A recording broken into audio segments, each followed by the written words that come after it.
Hey there, cats and kitties. I am the Blues Man, Johnny Blues, and with this video, I'll be discussing my thoughts on the two-part Big Finish Doctor Who audio story, Blood of the Daleks, starring, of course, Paul McGann as the Eighth Doctor and Sheridan Smith as Lucy Miller in her inaugural appearance as the character. Basically she's sidled up with the Doctor, sort of in an impromptu fashion, very much the likes of Donna Noble, although in this case it's related to the Time Lords and a whole sort of witness protection program kind of situation. And of course, guest starring, we have, among others, Hayley Atwell, Peggy Carter herself, all kinds of awesome that.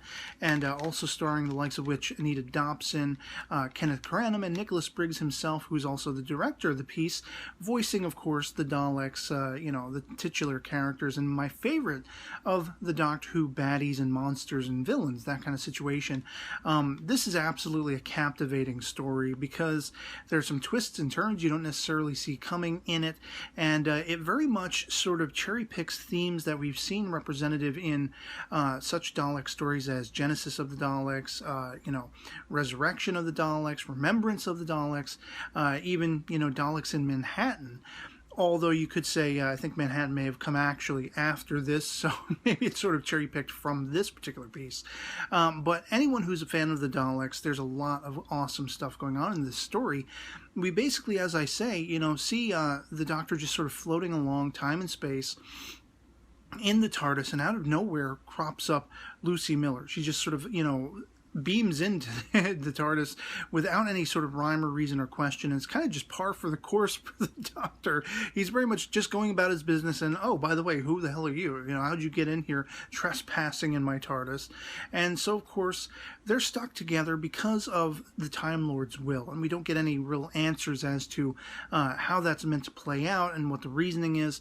There's some hints toward the very end of the second half to do with the character of the Huntress, I believe she's called, who I've seen allusions to in the previous and sort of timey-wimey, audio adventures that I've actually reviewed. She has some sort of, call to go after Lucy for some reason, and Lucy's basically been sent to the Doctor to stay in hiding to protect her, I guess, because of her potentially witnessing something or having knowledge of some sort of, event that happened, something along those lines, and people want to keep it hush-hush. And so the Time Lords figure, who best to protect her than the Doctor himself? Well, they don't get along from right off, and that's part of the charm of them, coming sort of to a level of understanding through the course of this story. And of course, you basically have the Doctor, while trying to get her home, there's been this big sort of energy barrier erected in 2006 London where he's trying to get her back to. And so they kind of ricochet off it and land in some impromptu futuristic time zone, I guess, on this planet that's basically inhabited by a human settlement called Red Rocket Rising. And it's very interesting that this planet has apparently succumbed to an asteroid impact on its opposite side, and there are very few people left surviving. They had sent these Ark-like ships up into space to try to get to another planet, for survivors. They had drawn lots, and the best of the best were basically, able to go. There were so many sort of state officials and governmental types, as one of the characters says. The TARDIS is crash landing in the middle of anarchy because the people left behind are in an uproar. They're basically destitute and starving. They don't know how they're going to survive. There is a cloud of, dust and all that stuff in the atmosphere, blotting out the two suns that are supposed to be around the planet. Literally, the TARDIS crash lands in the middle of a street, and we are then introduced to the characters played by Anita Dobson and Hayley Atwell, which are basically this sort of governmental stand-in named Clint, who people, all the people the sort of impoverished are after. They're bloodthirsty after. And she's kind of like handcuffed to Atwell's character, this character Asha, who seems to be sort of a criminal of sorts, or she had been prosecuted and she was jailed, and she's since been let free, and that's part of why the people are, chomping at the bit to take them both down. And so amidst all of this crises, you basically have this, official Clint sending out a beacon to try to, seek help in any of the surrounding planetoids and stuff like that. And they finally get an answer. But who answers but those beloved pepper pots themselves, the Daleks. And she has no idea. You know, the history of humanity has been so sort of muddled and forgotten. Only a select few, like this one particular character called Tom Cardwell, played by Kenneth Branagh. He's kind of like the spacey, you know, wearing the tinfoil hat, crazy, but he's the only one really sort of in touch with the truth, kind of an X-Files situation where he knows there are sort of alien incursions, or at least there was one, and the aliens will probably be coming back, and they kind of, you know, he and the Doctor ram sort of headlong into each other, and not for the best, at least at the start. And they become sort of allies as the story goes further, where, you know, the Daleks are coming, and it's very much sort of calling back to, I think it's the Troughton story Power of the Daleks, and we even saw certain aspects of this in the Matt Smith Churchill episode Victory of the Daleks, where the Daleks are basically pretending to be helpers. I mean, they're actually going above and beyond to say, oh, we'll help humanity. What has lured the Daleks to this Red Rocket Rising planet is all to do with this scientist who decided, after a Dalek ship had crashed there and there were no survivors, but there was enough left over of the genetic sort of makeup and the chassis of the Dalek and everything, the, you know, the pepper pot body itself, that basically this scientist decided to reconfigure and tweak and start playing around with first dead bodies, but then the living, and tried to sort of, you know, it was like Davros incarnate. He was trying to sort of mutate humanity into a future form that they could survive in this environment where, you know, it looked like it was going to be a sort of nuclear winter, or ultraviolet winter, as the Doctor calls it. And it's quite fascinating because, you know, basically it's a race against time and an appeal to sanity and reason, that the Doctor is basically trying to talk these people into understanding how big a threat the Daleks are. Of course, in not too long a time, they show exactly how badass they are and how just twisted and evil they are. But what you basically have is, again, calling back on some of those earlier themes as seen in the televised series, a Dalek civil war of sorts is about to brew, because the scientist has successfully created sort of human Dalek mutant hybrids in their own chassis. So you're going to have that, you know, conflict of two different Dalek factions, the impure with the human sort of taint, as well as the ones who consider themselves to be purist. And the purest ones are actually in a weakened state. They have just come from this unfolding war or battle, as the Doctor assumes. And so they're really, you know, I mean, they're not well-to-do. And yet they're still sort of incredulously, you know, to the listener, as well as some of the characters, sidelining to go in and, like, you know, basically wipe out this planet that poses a threat to the purity of the Dalek race because of the impure human hybrids and all that kind of stuff.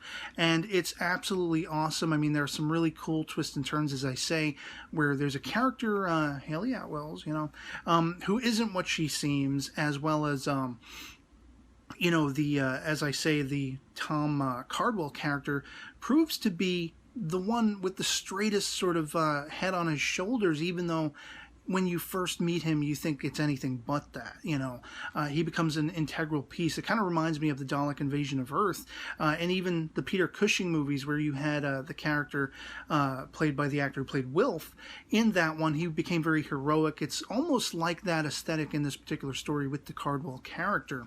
And by the end, of course, well, you could say that the Doctor and his compatriots, as well as Lucy Miller in tow, are somewhat successful in warding off the threat of both of these impending Dalek factions.